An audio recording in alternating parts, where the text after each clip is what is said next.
Okay, well, two difficult questions, Mike. Before I even try and reply, good afternoon, everybody.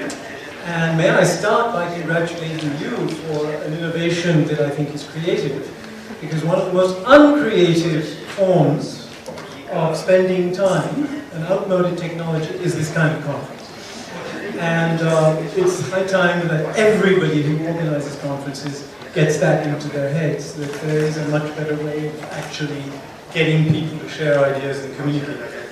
That said, the first question is whether the discourse, the instrumental discourse around the cultural and creative industries is similar to that of the 60s and 70s.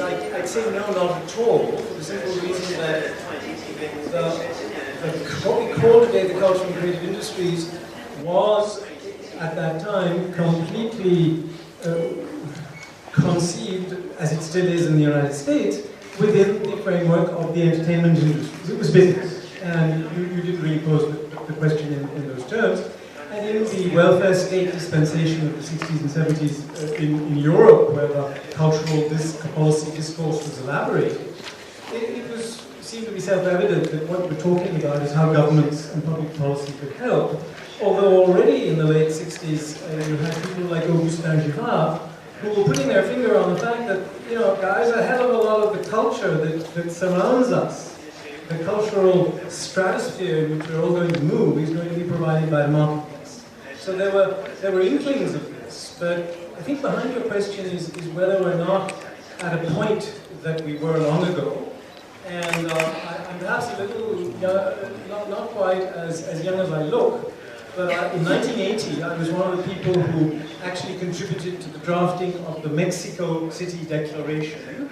And there's at least one person in the room who was there as well, over there. And I wonder if I could just read out the first paragraph from the cultural dimension of development paragraph of the Mexico Declaration, which says, culture, this is in 1980, August.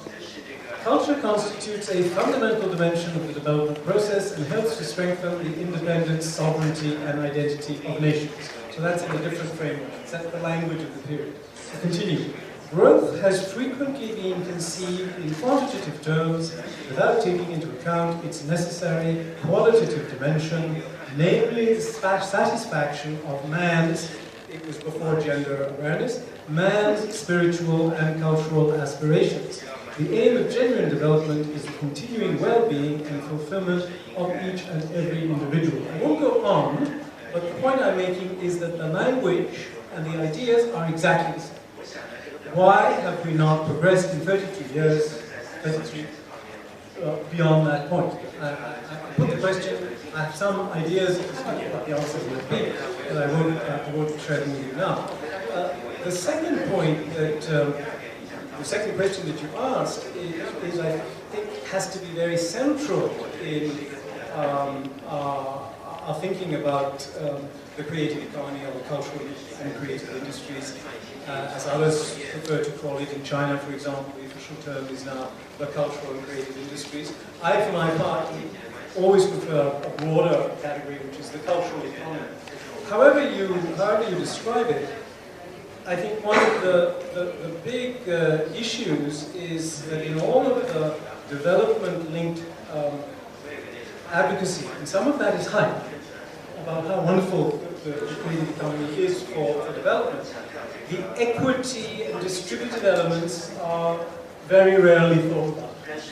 And it's quite clear, we have also a bit of a conundrum there, that the rise of the creative economy in a lot of the developing world is based on the emerging middle class. And I would never spit on the emerging middle class. Belonging to an old middle class, there's no reason that I should prevent others from joining them. The point is that when you have a whole sector that's geared to the emerging middle class, as it is, what about the underclass?